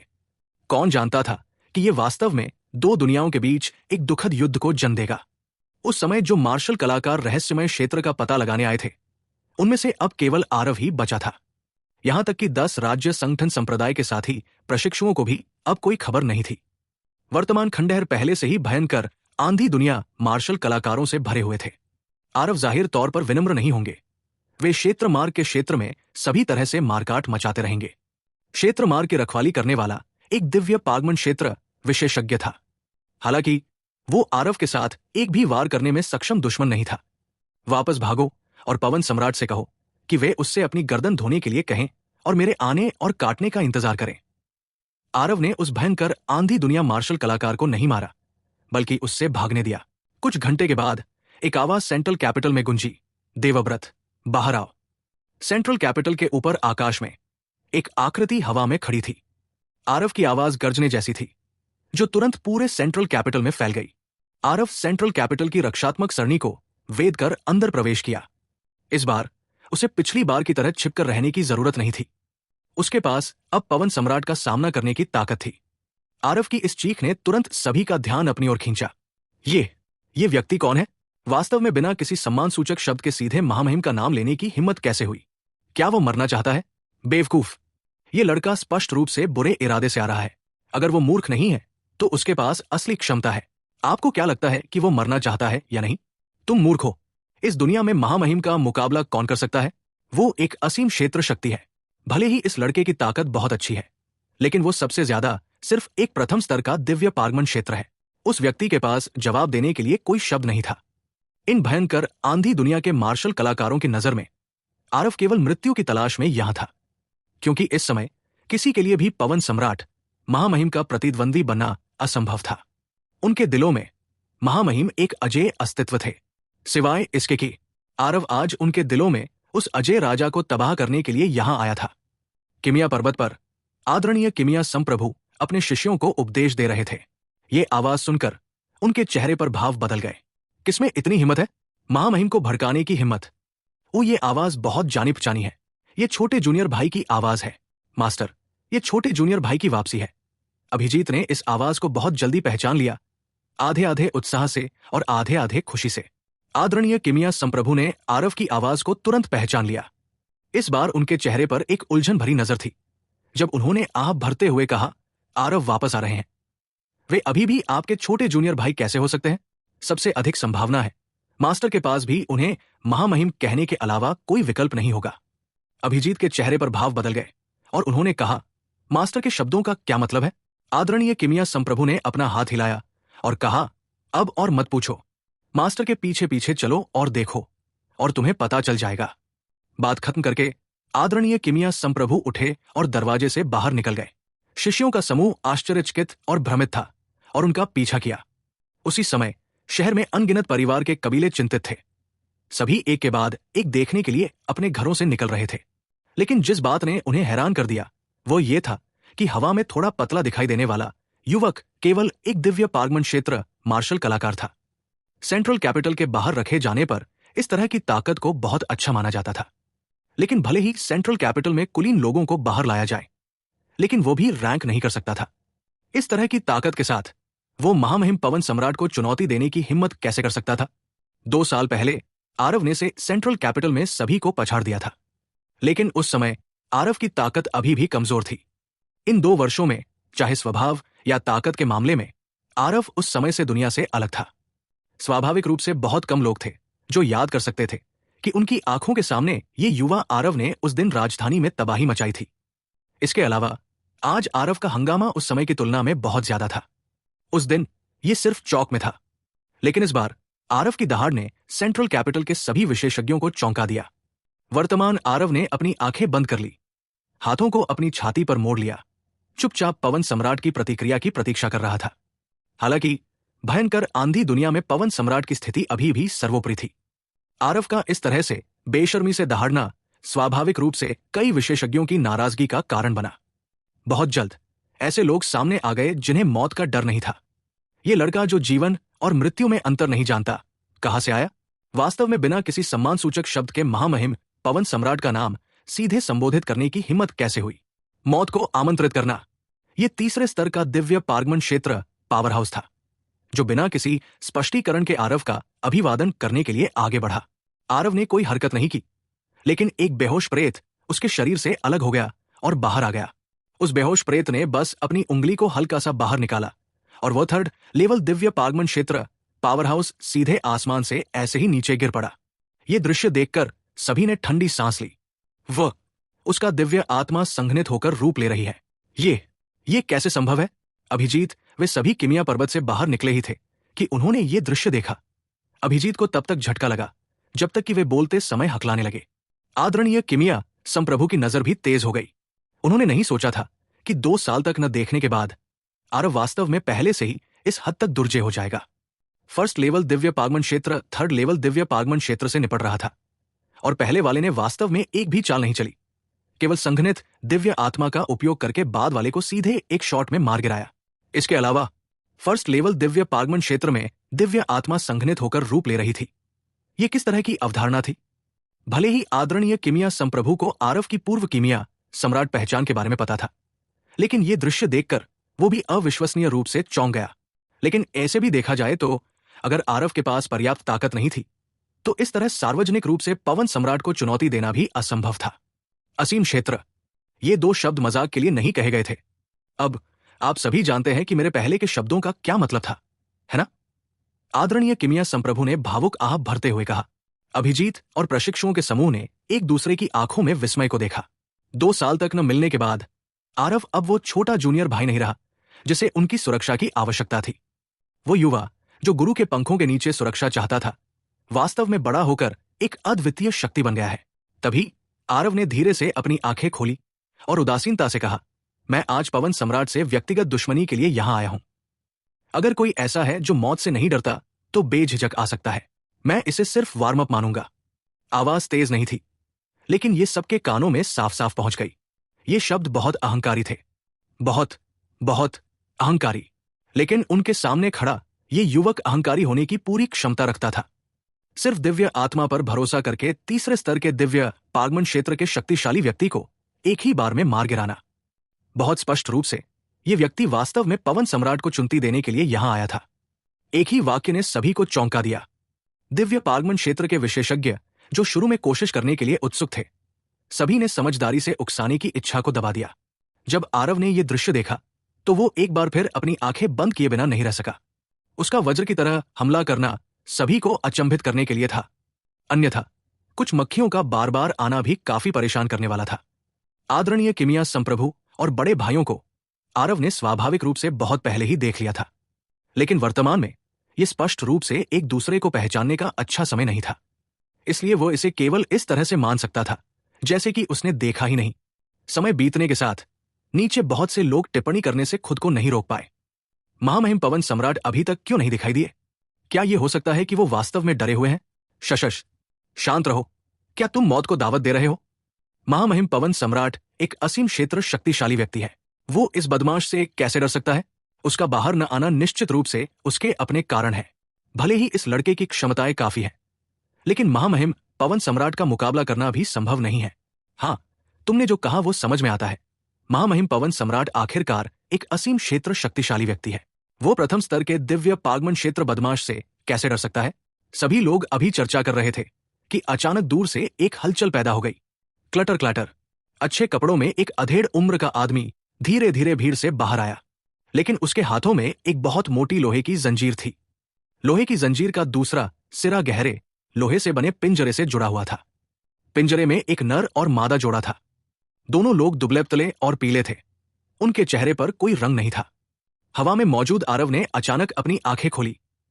धातु के पिंजरे में उन 2 आकृतियों को घूरते हुए उसने घृणा से अपने दांत पीसते हुए कहा, पवन सम्राट, तुम मौत के हकदार हो।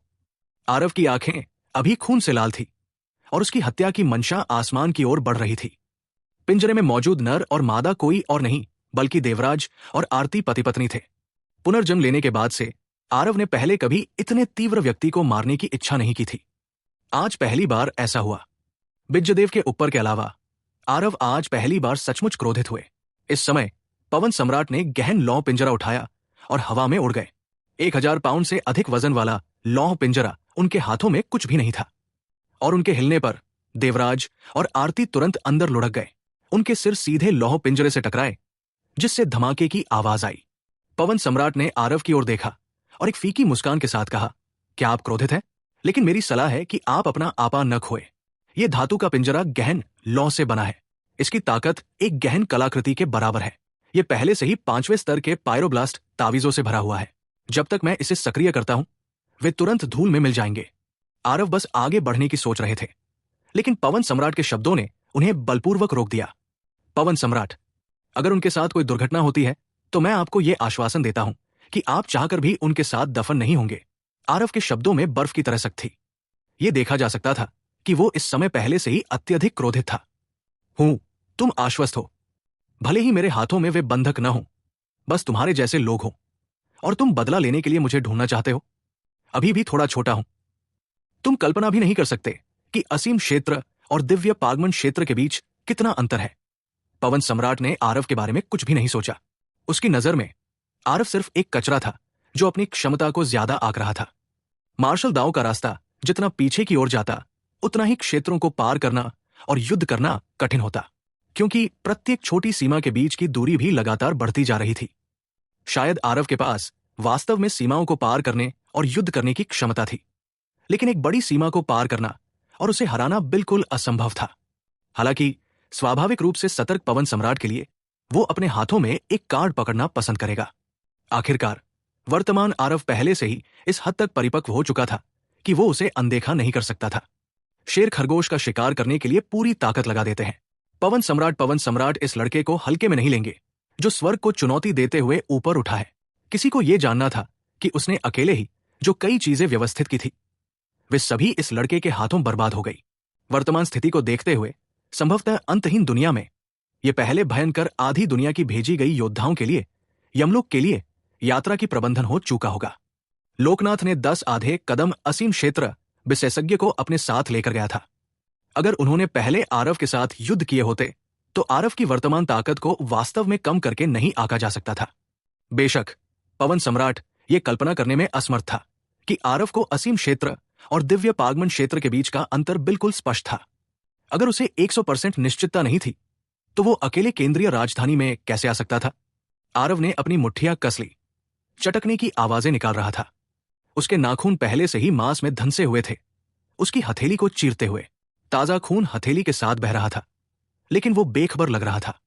अचानक आरव ने गहरी सांस ली और धीरे से अपनी आंखें बंद कर ली। बिना आवाज के Aarav heart like monolith heart दायरे में प्रवेश कर गया। जब आरव ने एक बार फिर दोनों आंखें खोली तो वो लाल रंग पहले ही गायब हो चुका था, लेकिन उसकी निगाहों में ठंडा इरादा अभी भी फीका नहीं पड़ा था। तो बोलो, उन्हें छोड़ने से पहले तुम क्या शर्तें चाहते हो? आरव ने ठंडी आवाज में कहा। आरव के परिवर्तन को पूरी तरह से अपनी नजरों में लेते हुए पवन सम्राट भी अपने दिल में बहुत हैरान था। इस लड़के को वास्तव में कम करके नहीं आंका जा सकता था। वास्तव में इतनी जल्दी अपना आत्म संयम पा लिया। अगर कोई और होता तो शायद वे पहले ही बिना किसी बात की परवाह किए आगे बढ़ जाते। क्रोध के बीच मार्शल आर्टिस्ट डरावने होते हैं, लेकिन जो मार्शल आर्टिस्ट उचित संयम खो देते हैं, चाहे वे कितने भी उग्र क्यों न हो, उन्हें केवल दूसरों की हथेलियों पर ही खेला जा सकता है। पवन सम्राट ने ऐसा इसलिए किया था ताकि आरव को क्रोधित किया जा सके। पहले तो उसने ऐसा किया, लेकिन अब वो असफल हो गया। आरव की आंखों में देखकर पवन सम्राट ने अंदाजा लगाया कि वो इस तरह की निम्न स्तरीय गलती बिल्कुल नहीं करेगा। लेकिन तो फिर क्या? जब तक उसकी माता पिता उसकी हाथों में थे, आरव को कार्रवाई करने में सावधानी बरतनी होगी। इतनी जल्दी अपना संयम वापस पा लिया, बल्कि कुछ हद तक मेरी उम्मीदों से बढ़कर। ऐसा लगता है कि तुम वाकई उन लोगों से काफी बेहतर हो जो खुद को जीनियस समझते हैं, पवन सम्राट ने हंसते हुए कहा। आरव ने ठंडे स्वर में कहा, बहुत हो गया बकवास, अपनी शर्तें बताओ। पवन सम्राट ने अपना सिर हिलाया और हंसने से खुद को नहीं रोक पाया। उसने कहा, थोड़ा आराम करो। शर्तों पर चर्चा की जा सकती है। अगर तुम अपनी साधना को खत्म कर दोगे तो मैं उन्हें छोड़ दूंगा। जिस क्षण ये शब्द निकले, नीचे से अनायास ही शोरगुल की लहर आ गई। भयंकर आंधी दुनिया में पवन सम्राट एक सर्वोपरि अस्तित्व था। वो आमतौर पर बहुत कम ही लोगों की नजरों में आता था, लेकिन आज उसके कार्यों ने काफी लोगों को कुछ हद तक विचलित कर दिया। हालांकि मार्शल आर्टिस्ट की दुनिया में विजेता राजा होता था, लेकिन एक ऐसे युवक से निपटने के लिए इस तरह के तरीके का इस्तेमाल करना जो उससे एक बड़ी सीमा नीचे था, वास्तव में थोड़ा बहुत बेशर्मी थी। अभिजीत ने जब ये शब्द सुने तो वो गाली देने से खुद को नहीं रोक पाया। बेहद घृणित। पवन सम्राट वाकई बहुत बेशर्म है इस तरह के शब्द भी बोलने के लिए। हाँ, अगर छोटा भाई अपनी खेती को ही अपंग कर दे तो क्या वो चॉपिंग बोर्ड पर पड़ी मछली नहीं होगी जिसे अपनी मर्जी से काटा जा सकता है? दूसरे वरिष्ठ प्रशिक्षु भाई अनिरुद्ध ने गुस्से से कहा। आरव ने यह सुनकर ठंडी हंसी हंसी और कहा, क्या तुम मेरी बुद्धि का अपमान कर रहे हो? ऐसी बेतुकी शर्त क्या तुम्हें लगता है कि मैं मान जाऊंगा? तो जो करना है करो, लेकिन तुम्हें मेरे क्रोध को झेलने के लिए तैयार रहना होगा। वास्तव में अब जब बात यहां तक पहुंच गई तो पवन सम्राट वास्तव में आरव से कुछ हद तक डर गया, क्योंकि आरव बहुत शांत था। इतना शांत व्यक्ति बिना किसी आश्वासन के कुछ कैसे कर सकता है? आरव का अकेले सेंट्रल कैपिटल में घुसने का साहस यह दर्शाता है कि कम से कम उसे लगता था कि उसके पास आरव से भिड़ने की ताकत तो है। पहले से कुछ अनुमान जोड़ते हुए शायद आरव में वास्तव में असीम क्षेत्र को धमकी देने की ताकत थी। पवन सम्राट स्पष्ट रूप से जानता था कि आरव इस तरह की शर्तों से सहमत नहीं होगा। वो अभी केवल पानी का परीक्षण कर रहा था। परिणाम यह था कि आरव अभी भी भयानक रूप से शांत था। ठीक है, चूंकि आप अपनी साधना को अपंग नहीं करना चाहते हैं, फिर खुद को गंभीर चोटों तक पीटना, यह स्थिति कठिन नहीं होनी चाहिए, है ना? पवन सम्राट ने कहा। आरव ने तुरंत जवाब नहीं दिया, लेकिन चुप हो गया। वो प्रतिवाद के बारे में सोच रहा था, लेकिन पवन सम्राट की चालाकी के साथ वो उसे ये अवसर कैसे दे सकता था? उसने तुरंत अपने हाथ में धातु की जंजीर हिलाई। इस तरह से हिलाए जाने पर वो धातु का पिंजरा हवा में जबरदस्त तरीके से हिल गया। आरव के माता पिता पिंजरे का झूलने से हर जगह हिल गए। बहुत जल्द ही उनके माथे पर खून के काले लाल धब्बे उभर आए। भले ही वे पति पत्नी मार्शल आर्टिस्ट थे और उनके शरीर बहुत शक्तिशाली थी, लेकिन इस धातु के पिंजरे की कठोरता बहुत ही गहन कलाकृतियों के बराबर थी। वे इसे कैसे झेल सकते थे? ये दृश्य देखकर आरव ने अपने दांत पीस लिए और कहा, रुको, मैं तुम्हारी बात मानता हूं। बात खत्म करके आरव ने अपना हाथ उठाया। बिना किसी रोकटोक के एक हथेली उसकी छाती पर लगी। पुहवार्क। आरव के वार में कोई नरमी नहीं दिखी। तुरंत ही मुंह से खून की धार बन निकली। पवन सम्राट लोमड़ी की तरह चालाक था। वो उसे बिल्कुल भी बेवकूफ नहीं बना सकता था। इस तरह से धक्का लगने पर देवराज वास्तव में धीरे धीरे जाग गया। उसने कुछ देर तक खालीपन से इधर उधर देखा और अचानक वह दृश्य देखा जहां आरव ने खुद को बुरी तरह से घायल कर लिया था। अपनी आंखों को आरव के शरीर पर चिपका लिया था। देवराज की आंखों से आंसू बह निकले। अपने शरीर की पूरी ताकत लगाकर उसने आरव को चिल्लाकर कहा, बच्चे, जल्दी से चले जाओ, हमारी चिंता मत करो। तुम्हारे जैसे बेटे पर तुम्हारी मां और मुझे अतुलनीय गर्व है। तो क्या होने वाला है कहानी में आगे? क्या आरव पवन सम्राट का फैसला कर लेगा इस युद्ध में? आरव की माता पिता को कुछ हो तो नहीं जाएगा? या आरव असफल हो जाएगा? चलिए अगले कुछ एपिसोड्स में इन सवालों का जवाब जानते हैं।